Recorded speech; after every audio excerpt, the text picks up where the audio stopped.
अगर अहू सब चाहे छी कि लवली शेयर यूट्यूब चैनल के गाना सबसे पहले सुनो तो लाल बटन के दबा के चैनल के सब्सक्राइब कर दिया और साथ में बेल आइकन के बटन दबावे के लगी नहीं बिसरब, ताकि जब भी हम गाना अपलोड करबे तब यही गाना आप अभी सुन रहे हैं दीपक दीवाना के।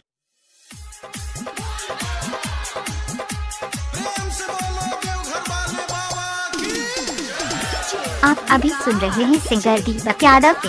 डीजे आरिफ दीवाना चिमका बाजार।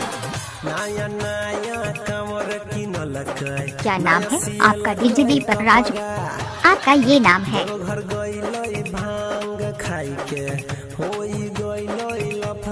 Mix by DJ Deepak Raj. Mobile number 7982944267।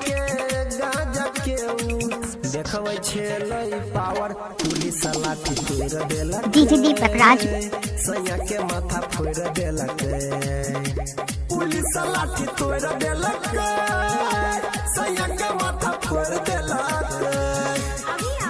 इलाका किसी का भी होगा मगर धमाका दीपक राज का ही होगा। आप अभी सुन रहे हैं दीपक दीवाना के। डीजे आरिफ दीवाना चिमका बाजार।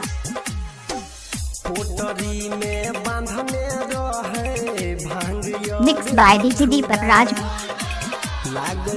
क्या नाम है आपका? डीजे दीपक राज, आपका ये नाम है।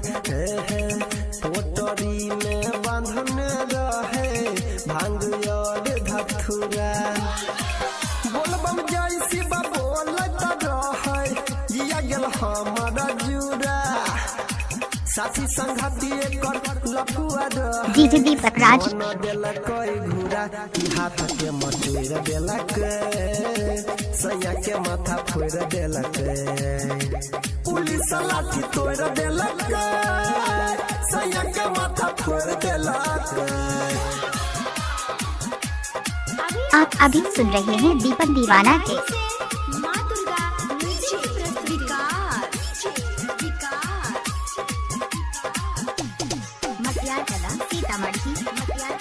डीजे आरिफ दीवाना चिमका बाजार।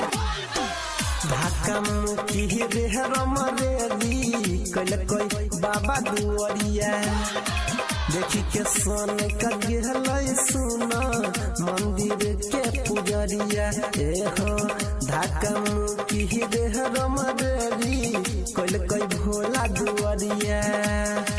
राइटर पंकज नील यादव से हो खोइला देला कोई के वरिया। आप अभी सुन रहे हैं सिंगर दीपक यादव के।